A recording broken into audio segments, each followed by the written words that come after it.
올해 우리는 부활주일 준비하면서 특별히 부활하신 주님께서 제자들에게 부활의 소식을 알리기 위해서 막달라 마리아를 비롯한 또 한 명의 마리아가 아주 급히 달려가는 그때 부활하신 주님이 그녀들을 만나 주시죠. 그래서 만나서 하신 첫 말씀이 평안하뇨라는 말씀이었습니다. 평안하뇨. 사실상 우리가 굉장히 자연스럽지 못한 그러한 문장인 것 같고 표현인 것 같은 느낌이 듭니다. 평안하뇨. 이 여인들은 평안할 수 있는 상황이 지금 아니었어요. 예수님께서 사랑하는 주님이 십자가에 의해서 비참하게 죽으시고 그 다음에 장사 지내졌고 그리고 그 슬픔과 그 안타까운 마음으로 부활의 아침 찾아가 보니 예수님이 빈 무덤이 되어져 있고 천사가 나타나서 상황을 설명해 주는 그런 이야기를 듣는, 그러니까 말로도 알 수 없는 그 혼란함, 이해가 안 가는 그런 상황 속에서 마음이 평안할 수가 없죠. 근데 부활하신 주님이 평안하느냐라고 물어봅니다. 주님께서 우리 이것은 단순한 인사가 아닙니다. 그러니까 우리가 이스라엘 사람들이 흔히 우리 샬롬 뭐 이게 안녕하세요 뭐 이런 뜻이잖아요. 그래서 이 평강, 그러한 단어로 쓰여진 단어가 아닙니다. 여기에 쓰는 이 단어는 평안하뇨, 단순한 인사가 아니라 무난하고 어떻게 잘 지냈어? 괜찮아? 이게 아니라 평안하뇨. 평안이 있느냐 그 얘기겠죠. 평안.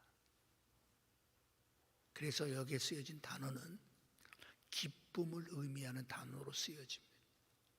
즐거움, 기쁨, 확신에 찬 기쁨, 확신에 찬 즐거움. 이때 쓰여진 단어가 바로 이 단어, 평안이라는 단어입니다.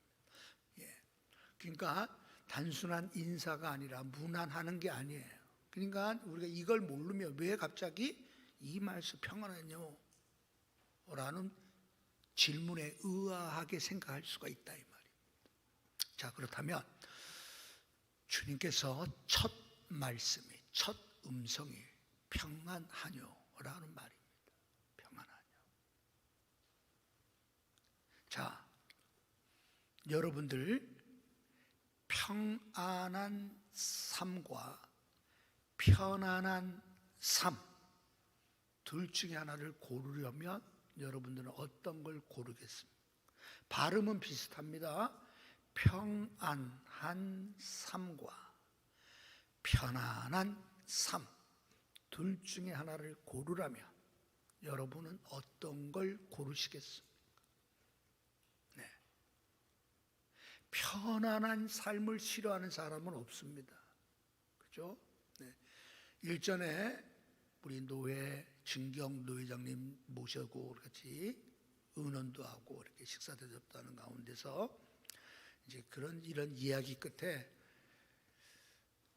설거지 하는 얘기가 나왔어요. 목사님 집에서 설거지 하세요? 그러니까 제가 깜짝 놀랐습니다. 나는 나만 설거지 하는 줄 알았는데 거의 다 하더라고. 한 사람 빼놓고. 그 한 사람은 대신 식기세척기를 사줬다는 거예요. 자기는 설거지하기 싫어서 식기세척기를 사줬다는 거예요. 아, 그렇구나. 나도 설거지 대신에 식기세척기 사주면 되잖아. 할부로 끊어서 60개월 할부로. 그죠? 얼마나 편한지 몰라. 얼마나. 그렇잖아요, 여러분. 한겨울에 여러분, 예? 냇가에서 그 얼음 깨트리고 그 빨래 했던 우리 어머니 시대를 생각해요. 지금은 여러분 얼마나 편안한 삶을 싫어하는 사람은 없습니다. 주님은 우리로 하여금 편안한 삶을 사는 것을 꿈꾸지 말고 평안한 삶을 살기를 꿈꾸라고 말씀하고 계신 거예요. 평안하뇨. 예? 여러분, 편안한 삶이 좋은 것 같아도 다 좋은 것만은 아닙니다. 네? 얼마나 여러분 편안해지려고, 예? 일전에 어떤 뉴스를 보니까 이제는 자가용도 자기 집 안방까지 올라가더구만. 와, 얼마나 편안해져. 자가용 지하 주차장이나 아파트 주차장 뭐 이런 데 있어야 되잖아. 얼마나 편해지려고. 집이 얼마나 크길래. 거실까지 여러분 자가용이 들어가는. 편안한 삶은 세상이 주는 것이고요. 평안한 삶은 부활하신 주님이 주시는 겁니다. 편안한 삶은 우리로 하여금 나태하게 만들고 사명을 잊어버리게 만들고 헌신과 봉사에 열심을 다하지 못하게 만듭니다. 편안한 삶을 꿈꾸기 때문에 그래요. 평안한 삶을 꿈꾸며 사는 사람들은 시간을 낭비하지 않습니다. 세상에 쓸데없는 것에 관심을 갖지 않습니다. 평안한 삶을 꿈꾸며 사는 사람은 늘 하나님과 함께 하려고 애쓰는 사람들입니다. 이웃의 아픔을 못 본 채 하지 않는 것. 우리가 평안한 삶을 주님이 말씀하시는데 우리는 거꾸로 어찌 보면 사탄이 주고 있는 편안한 삶을 누리려고 한다. 그러니 점점 신앙의 길에서 멀어지는 거예요. 형식만 남아요. 뜨거움이 없어요. 진실함과 간절함이 없어요. 몸 바쳐 충성하고 헌신하는 모습이 없어요. 그렇죠? 편안한 삶을 살려. 주님은, 부활하신 주님은 처음 만난 마리아에게 하신 말씀은, 첫 음성은 평안하냐라고 물어봐요. 자, 이 말씀 속에는 여러분, 그들이 정말 평안할 수 있는, 앞서 말씀드렸지만 그것은 기쁨이요 즐거움. 왜? 부활하신 주님 때문에 일어나는. 우리가 평안한 삶을 우리가 꿈꾼다는 것은 결국 내 안에 부활의 신앙이 분명할 때 일어나는 거죠. 부활의 신앙이 내 안에 완전한 진리로 자리 잡을 때 우리는 평안한 삶을 살기를 꿈꾸는 거예요. 부활에 대한 신앙이 있다가도 없고 없다가도 있고 그런 것 같기도 하고 아닌 것 같은 사람에게는 평안한 삶이 이루어질 수 없습니다. 평안한 삶은 부활하신 주님 때문에 우리에게 주어지는 거예요. 2022년 부활절 아침, 과연 나는 평안하느냐라고 묻는 주님의 질문에 아멘 할 수 있는지 우리 스스로 돌아봐야 되겠습니다. 평안하뇨. 부활하신 주님은 지금도 우리 곁에 오셔서 말씀하실 겁니다. 평안하뇨. 이 평안은 주님이 이전에 먼저 말씀하신 적이 있습니다. 요한복음 14장에 보면 뭐라고 말씀하셨죠? 내가 너희에게 평안을 주노라라고 말씀합니다. 내가 주는 평안은 세상이 주는 것과 같지 않다라고 말씀합니다. 그러니 아버지를 믿고 나를 믿으라라고 말씀합니다. 염려, 걱정, 근심하지 말라. 두려워하지 말라. 하나님을 믿으니 또 나를 믿으라. 그렇게 말씀해요.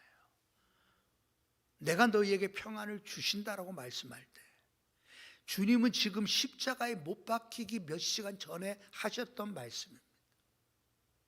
자신은 이제 그 끔찍한 당시 로마의 최고 형벌인 십자가를 진다는 것, 못 박힌다는 것, 그 끔찍한 죽음 바로 앞에서, 아니 자기 자신이 이제 곧 죽게 될 마당에 제자들에게 내가 너희에게 평안을 주노니 아무 걱정하지 말라. 두려워하지 말라.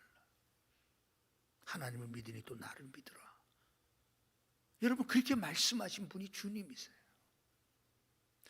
여러분, 상상이 가십니까?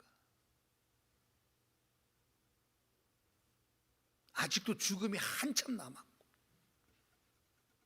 아직도 급박한 그러한 위기가 느껴지지 않는 그러한 태평성대 때 하신 말씀이 아니라 십자가를 이제 져야 될 시간이 점점 다가와서 몇 시간 후에는 그 십자가를 지고 골고다에 올라가셔서 그곳에서 못 박혀 죽으셔야 하는 그분이 그 말씀하신 거예요. 어떻게 이게 가능할까요? 분명한 뭔가를 알고 있으면 가능할 거예요. 그냥 쉽게 얘기해서 진리가 그 안에 있으면 가능하고, 그 진리는 여러분 무슨 진리일까요? 부활에 대한 진리가 분명히 있으면 그럴 거예요. 주님은 이미 제자들에게 말씀하셨잖아요. 자신이 어떠한 죽음을 맞이할 것임을 알려줬잖아요. 그리고 자신이 사흘 만에 다시 살아나리라라고 말씀하셨잖아요. 주님은 부활에 대한 확신을 가진 거예요. 오늘도 우리가 부활에 대한 확신이 있으면 우리는 평안한 삶을 살게 되는 겁니다. 부활에 대한 확신이 없으면 이 땅에서 편안하게는 살 수 있을지 모르지만 평안하게는 살 수 없는 거예요. 언젠가 말씀드렸지만 진시황 아방궁을 지어놓고 언제 자기를 암살할까 봐 두려워해서 지하 궁전들을 만들어 놓고 자기가 어디 있는지 일체 비밀로 여기며 여러분 그 불로 장생을 꿈꿨던 진시황, 어마어마한 궁궐이 있고 어마어마한 권력이 있으면 뭐합니까? 삶 자체는 편안한 삶이었을 거예요. 손 하나 까딱한 데도 되는 삶이에요. 그렇다고 해서 평안한 삶은 아니란 말이에요. 거꾸로 소크라테스는, 그죠? BC 4세기 전 소크라테스는 억울한 누명으로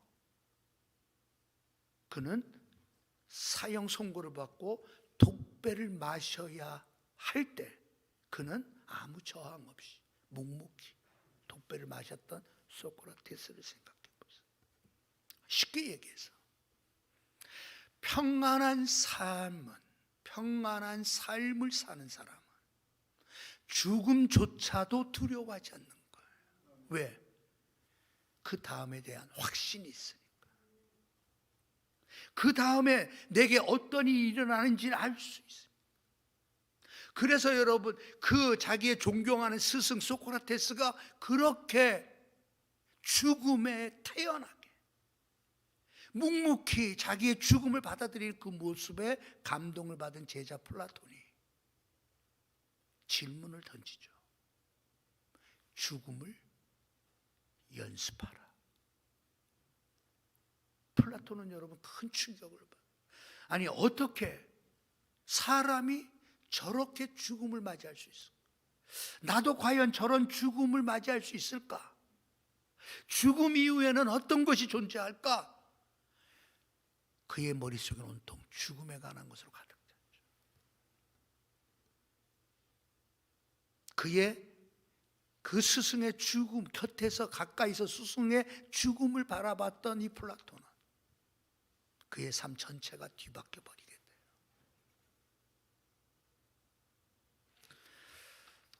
오늘도 여러분, 우리는 당시 예수님 태어나기 전 사람이었으니까 복음이 뭔지도 몰랐던 플라톤도 죽음을 연습해야 된다라고 그렇게 가르쳤거든요.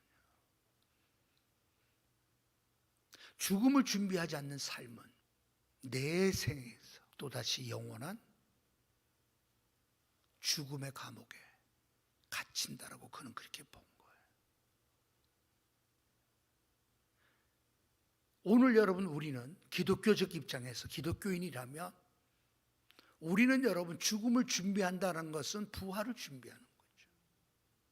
부활의 그날을 기다리며 사는 것을 말하는 겁니다. 제가 얼마 전에도 이어룡 교수님 말씀을 제가 인용했죠. 그는 암투병하는 가운데서 죽음을 기다리며 나는 탄생의 신비를 배웠다라고 그렇게 말합니다. 그분은 죽음을 기다리며 준비해왔던 사람. 그러면서 남겼던 말들이 많아요. 내 것인 줄 알았으나 죽음을 준비하며 기다리며 생각해 보니 받은 모든 것은 선물이었다라고 고백해요. 죽음이 무엇인지 알게 되면 삶이 무엇인지 알게 된다라고 가르쳐 주죠. 내년 3월이면 나는 없을 거야. 그때 이 책을 내주게.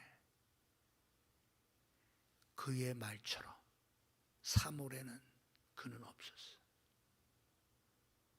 하나님이 데려가셨죠. 예. 그래서 그때 나온 책 제목이 마지막 수업이라는 책이에요. 예. 플라톤은 말합니다. 철학은 뭡니까? 철학은 죽음을 준비해 주는 것일세. 위대한 철학자 한 사람의 머릿속에도 죽음이 얼마나 중요한지를 가르쳐 주고 싶었던 거예요. 우리 그리스도인이라면 말할 나위가 없죠. 우리에게 있어서의 죽음을 기다리는 것은 부활을 기다리는 것과 똑같은 말이에요. 동일한 말입니다. 부활을 기다리는 삶이 없으니 죽음을 준비하지 못하죠. 플라톤은 여러분, 이 죽음을 준비하지 못하는 두 가지의 방해꾼이 있다라고 얘기해요. 첫째는 쾌락적인 삶. 쾌락. 성적 쾌락 특히. 두 번째, 더 많이 갖고자 하는 물질에 대한 욕심. 이 두 가지가 우리의 참된 죽음을 준비하지 못하게 만든다라고 얘기해요. 그래서 예수님도 여러분 그렇게 말씀하죠. 부자 청년이 예수님을 따라오려고 선생님 저도 주님 따라가겠습니다라고 할 때 멈추라고 그러죠.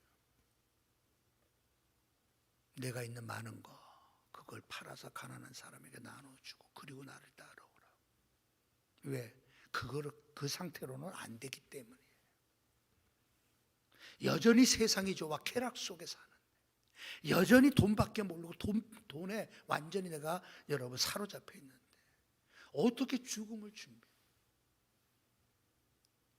그냥 죽으면 끝이지 그렇게 생각하겠지. 아이 사람이 뭐 태어났으면 뭐 언젠가 뭐 죽는 건데 뭐.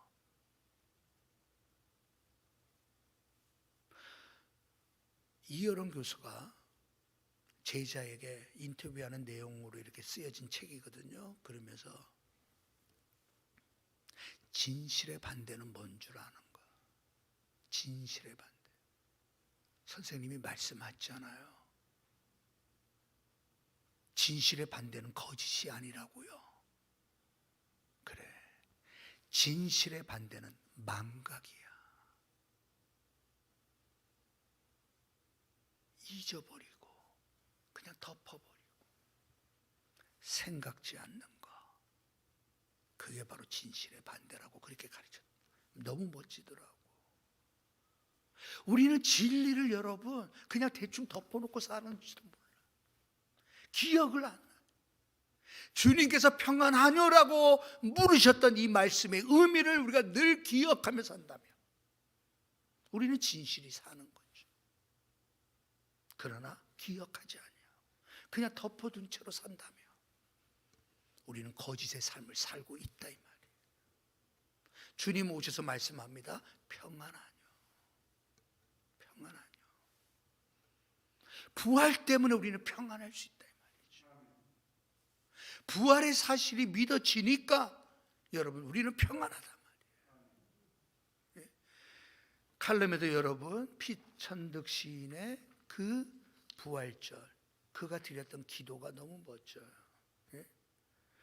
이 성스러운 부활절에 저희들의 믿음이 부활되기를 원합니다. 저희들이 당신의 뜻에 순종하는 그 마음이 살아나게 하여 주옵시고 권력과 부정에 굴복하지 아니하고 정의와 사랑을 구현하는 그 힘을 저희에게 주옵소서. 부활절을 맞으며 우리의 믿음이 산 믿음인지를 생각해 봅니다. 산 믿음은 주님의 말씀에 순종하는 삶이고 그의 삶을 따르는 삶입니다. 순종이 없는 믿음은 위선입니다. 헌신 없는 믿음은 거짓입니다. 사랑 없는 믿음은 욕심입니다. 부활 없는 믿음은 탐욕입니다. 이 가운데 무엇이 우리에게 있는지를 생각해 봅니다. 다른 이들은 보고 있지만 정작 나 자신은 보지 못하는 교만한 나를 봅니다. 소명의 삶에는 관심 없고 오직 우리의 배를 채우려는 욕망의 눈을 봅니다 라는 시예요. 멋진 기도문이죠. 우리 안에 부활의 신앙으로 여러분들이 평안하시기를 바랍니다. 부활의 신앙 때문에 여러분들이 기쁨의 삶을 사는 거예요. 확신의 삶을 사는 거예요. 즐거운 삶을 사는 거예요. 죽음이 바로 눈앞에 다가왔다 할지라도 평안한 삶이 내게 있으면 우리는 두려워하지 않습니다. 어저께 우리 동기 가운데 이렇게 통화를 하는 가운데 부산에서 큰 교회를 목회하는 목사님인데 이런저런 하다가 사모님은 어떻게 몸이 어떻게 많이 좋아지셨냐고 일전에 수술했다는 말을 듣고 그러면서 걱정해 주셔서 감사하다 그러면서 하는 말이 그거예요. 이제 내일 모레면 조직검사의 결과가 나옵니다. 좋은 소식이 있도록 기도 좀 해주세요. 누구나 여러분 죽음 앞에 서 있으면 두렵고 불안하고 다 그럴 수밖에 없지. 염려되고 걱정하고. 그러나 부활의 신앙을 가졌던 사람들은 어떠한 상황 속에서도 평안할 수 있었단 말이에요. 믿어지지 않지만 그것을 보여주고 싶어 했던 사람이 있죠. 아, 그리스도인들은 저렇게 죽는구나. 그걸 보여주고 싶고 그것이 나의 마지막 수업이라고 생각했던 사람이 있잖아요. 그리스도인들에게 있어서의 죽음이 무엇인지 나는 보여주고 싶었다는 거.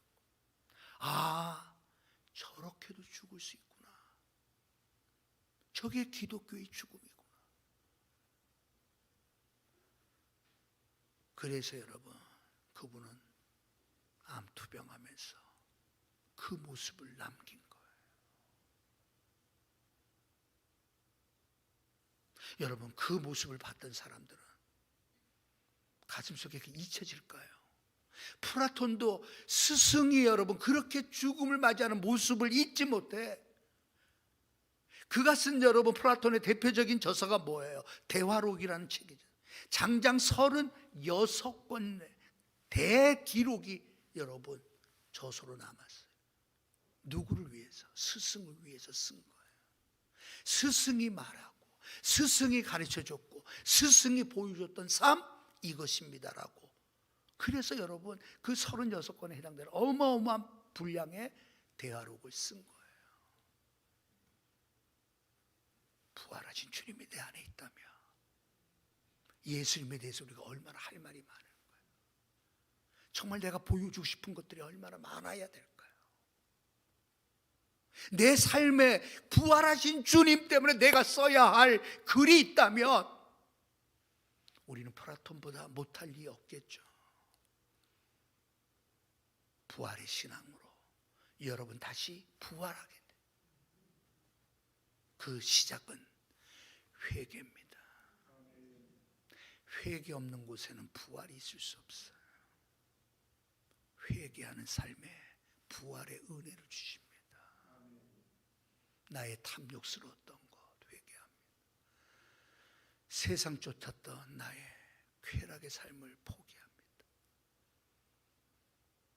주님 멀리 떠났다 나의 마음을 회개합니다. 용서해 주십시오. 그때 주님이 주시는 은총이 뭐예요? 부활에 대한 소망입니다. 부활 신앙으로 승리하는 저와 여러분들 되시길 주님의 이름으로 축원합니다.